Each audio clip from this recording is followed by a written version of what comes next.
Dear compatriots, it is my unique honor to address you on this day. This is the third anniversary of our nation's independence, both as the president of our dear country and simply as a fellow Nigerian. On this solemn yet hopeful day, let us commend our founding fathers and mothers. Without them, there would have been no modern Nigeria. From the fading embers of colonialism, their activism, dedication, and leadership gave life to the belief in Nigeria as a sovereign and independent nation. Let us, at this very moment, affirm that as Nigerians, we are all endowed with the sacred right and individual gifts that God has bestowed on us as a nation and as human beings. No one is greater or lesser than the other. The triumph that Nigeria has achieved shall define us. The travails we have endured shall strengthen us, and no other nation or power on this earth shall keep us from our rightful place and destiny. This nation belongs to you, dear people. Love and cherish it as your very own. Nigeria is yours. Nigeria is remarkable in its formation and essential character. We are a broad and dynamic blend of ethnic groups, religious, tradition, and cultures. Yet, our bonds are yet intangible, strong, invisible, yet universal. We are joined by a common thirst for peace and progress, by the common dream of our prosperity and harmony, and by the unified ideas of tolerance and justice, forging a nation based on the fair application of these noble principles to a diverse population has been a task of significant blessing, but also serious challenge. Some people have said an independent Nigeria should never have come into existence. Some have said that our country will be torn apart. They are forever mistaken.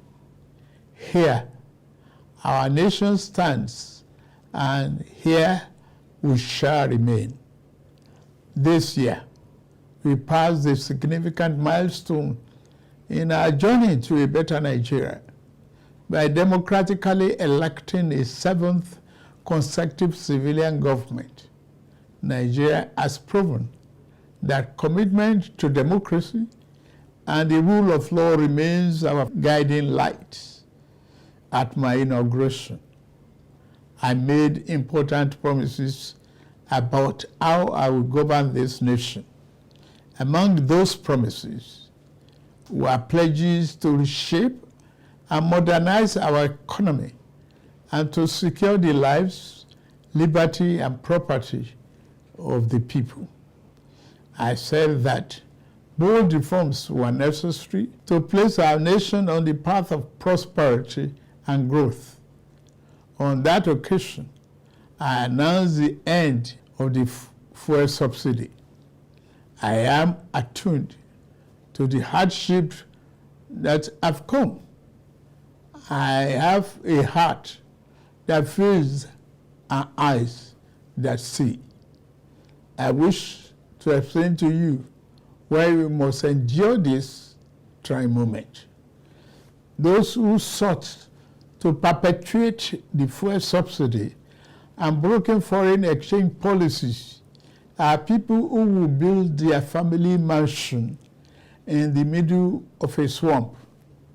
I am different. I'm not a man to erect our national home on a foundation of mud. To endure, our home must be constructed on safe and pleasant ground.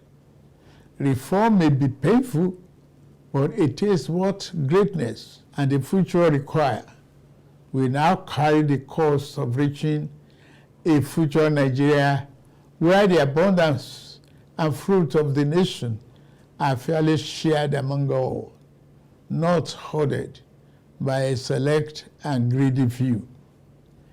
A Nigeria where hunger, poverty, and hardship are pushed into the shadows and ever-fading past. There is no joy in seeing the people of this nation shoulder burdens that should have been shared years ago.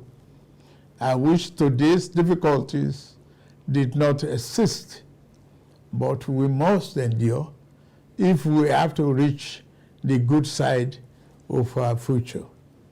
My government is doing all that it can do to ease the load. I will now outline the path we are taking to relieve the stress on our families and households.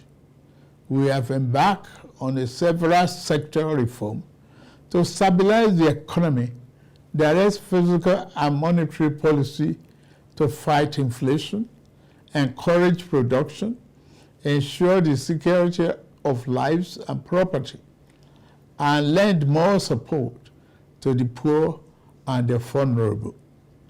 Based upon our talks with labor, business, and other stakeholders, we are introducing a provisional wage award increment to enhance the federal minimum wage without causing undue inflation. For the next 6 months, the average low-grade worker shall receive an additional 25,000 naira per month. To ensure better grassroots development, we set up an infrastructure support fund for states to invest in critical areas. States have already received funds to provide relief packages against the impact of rising food and other prices. Making the economy more robust by lowering transport costs shall be key. In this regard, we have opened a new chapter in public transportation through the development of cheaper, safer, compressed natural gas, CNG, buses across the nation. These buses will operate at a fraction of current fuel prices, positively affecting transport fare. The new CNG conversion kits will start coming in very soon, as all hands are on deck to fast-track the usual lengthy procurement process. We are also setting up training facilities and workshops across the nation to train and provide new opportunities for the transport operators and entrepreneurs. This is a groundbreaking moment where, as a nation, we embrace more efficient means to power our economy. In making this change, we also make history. I pledged a thorough house cleaning of the den of malvisions the CBN has become. That house cleaning is well underway. A new leadership for the central bank has been constituted.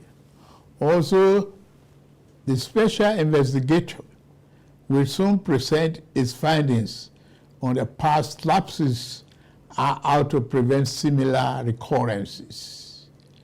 Henceforth, monetary policy shall be for the benefit of all and not the exclusive province of the powerful and wealthy.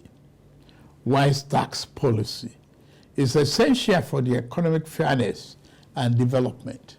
I have inaugurated a committee on tax reform to improve the efficiency of tax administration in the country and address fiscal policies that are unfair or hinder the business environment and slow our growth. To boost employment and urban incomes, we are providing investment funding for enterprises with greater potential. Similarly, we are increasing investment in micro, small, and medium-sized enterprises. Commencing this month, the social safety net is being extended through the expansion of the cash transfer programs to an additional 15 million vulnerable households. My administration shall always accord the highest priority to the safety of the people. Inter-service collaboration and intelligence sharing have been enhanced. Our service chiefs have been tasked with the vital responsibility of rebuilding the capacity of our security services. Here, I salute and commend our gallant security forces for keeping us safe and securing our territorial integrity. Many have paid the ultimate sacrifice. We remember them today and their families. We shall equip our forces with the ways and means needed to perform their urgent task on behalf of the people. We shall continue to make key appointments in line with the provisions of Constitution and with fairness towards all men, women, youth, and physically challenged shall continue to be given due regard in these appointments. May I take this opportunity to congratulate the National Assembly for its role in the quick takeoff of this administration through the performance of its constitutional duties of confirmation and oversight. I similarly congratulate the judiciary as a pillar of democracy and fairness. I also thank members of our dynamic civil society organizations and labor unions for their dedication to Nigerian democracy. We may not always agree, but I value your advice and recommendations. You are my brothers and sisters, and you have my due respect. Fellow compatriots, the journey ahead will not be navigated by the fear or hatred. We can only achieve our better Nigeria through courage, compassion, commitment as one indivisible unit. I promise that I shall remain committed and serve faithfully. I also invite all to join this enterprise to make our beloved nation into its better self. We can do it. We must do it. We shall do it. I wish you all a happy 63rd Independence Anniversary. Thank you very much for listening. May God bless the Federal Republic of Nigeria and bless all of you.